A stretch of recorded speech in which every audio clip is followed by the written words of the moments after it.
I've been shooting on this Viltrox 35mm F1.8 lens, and in this video I'm gonna share my opinion on this lens.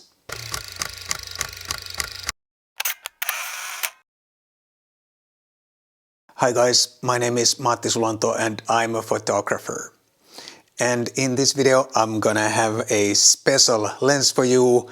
It's the Viltrox 35mm F1.8, and it's special because my favorite focal length is 35mm on full frame format. But first a disclaimer, this is a review sample from Viltrox. I didn't buy this lens, and that's why I have to have the paid promotion label down here, but this is not a paid advertisement or anything like that.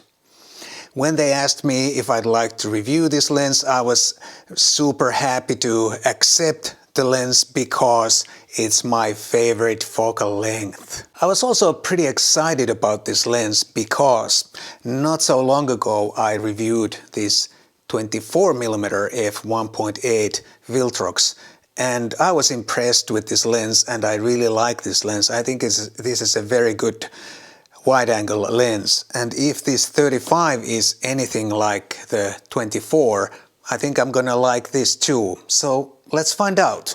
This Viltrox 35 f1.8 is available for Sony E-mount and Nikon Z or Z mount. No other mounts available when I'm recording this video. The build quality feels very solid indeed. All the exterior material seems to be metal except the hood and maybe some other parts which I can't properly see. But anyway, this lens feels very solid and well built. The only thing that doesn't feel so premium is the aperture ring. It's very similar to the 24mm aperture ring. It doesn't have clicks and it makes this slightly abrasive sound when you turn the ring. I think it would feel much more premium if it had clicks, and it would also be much nicer to use for photography if it had clicks. But I still like the aperture ring because I like aperture rings in general on every lens. Viltrox does not claim any kind of weather sealing, which is a minor downside, but it's not a deal breaker.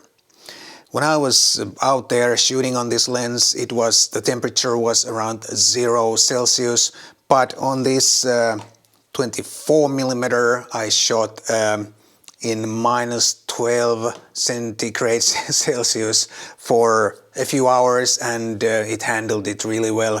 So I have no reason to think that this is any different.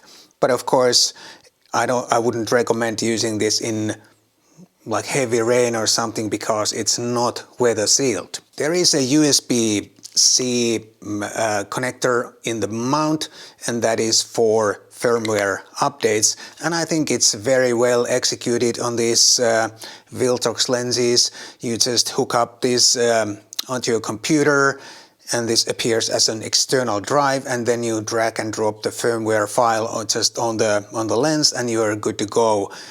And of course, before you can drag and drop, you have to download the file from Viltrox website. But I think the firmware update is very easy and you don't need a camera to do that. I shot all my test pictures on my Sony A7C camera, which is one of the smallest full-frame cameras.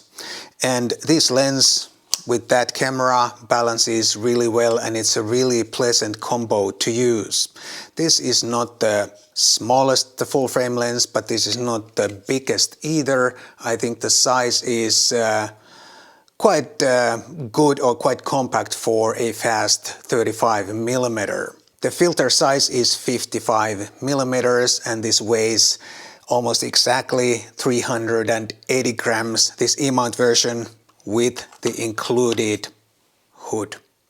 There's no optical stabilizer on this lens, but that's not a big problem because all Sony full-frame cameras and also I think all Nikon full-frame mirrorless cameras, they do have IBIS, and therefore the lack of optical stabilizer shouldn't be any kind of a problem. And then about the optical performance. This lens is quite sharp already, wide open, but the sweet spot is from f4 to about f8, which is quite typical for a full frame lens.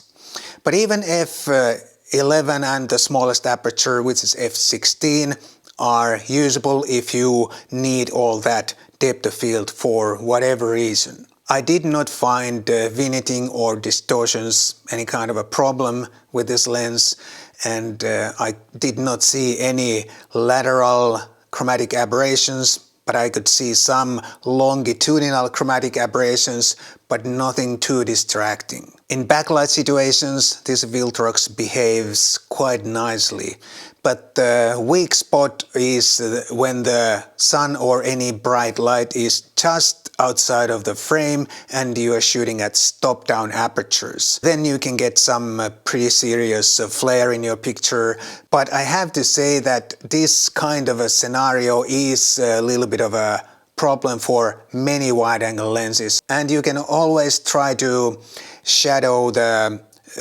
bright light with your hand, for example, if you know what to expect. A wide angle is never the meanest bokeh machine, but if you shoot wide open and your shooting distance is relatively short, you can create some nice and blurry background, which to my eyes looks quite nice and smooth. Probably not the smoothest ever bokeh, but quite pleasing anyway. Overall, I would say this is quite a sharp lens and you can get very decent results. However, I think this 24mm is more consistent throughout the aperture range and in different situations. But don't get me wrong, I think you can get excellent results on this lens if you choose your aperture wisely. And what I mean by that is that, of course, if you're shooting a landscape or something and you want everything sharp from front to back and corner to corner, you are not going to use f1.8 for that. You're going to use f8, f11 or even f16. And usually, if you are shooting at f1.8, you are looking for some sort of selective focus anyway, and the rest of the frame is going to be blurry. So I think you can do all those things on this lens if you know how to use it. The autofocus for photography is quite reliable, but not super fast. But I had absolutely no problem in my shooting, which is street and documentary. But the speed is definitely not as fast as on my Sony lenses, for example. But now let me mount this lens on my Sony a7C, which is right there, and let's make a real simple and quick video autofocus test. Alright, now I have the Viltrox 35 f1.8 mounted on my Sony a7C camera, and now let's see what happens when I move a little bit in front of the camera. It looks to me like the autofocus works pretty well in this very simple video autofocus test. And now let me switch back to my Samyang 18mm that I was using before, and let me talk about the close-up capabilities of the Viltrox. The minimum focusing distance is 0.4 meters, which is slightly long for a lens like this. Typically, a 35mm lens will focus down to about 0.3 or 0.35 meters. So this lens does not have any exceptional close-up capabilities. I think all in all this lens is quite good value for money.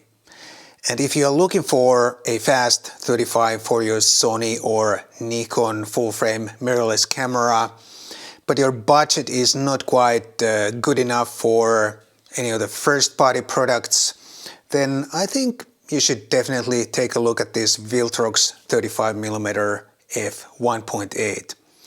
Thank you so much, and I'll see you in the next video.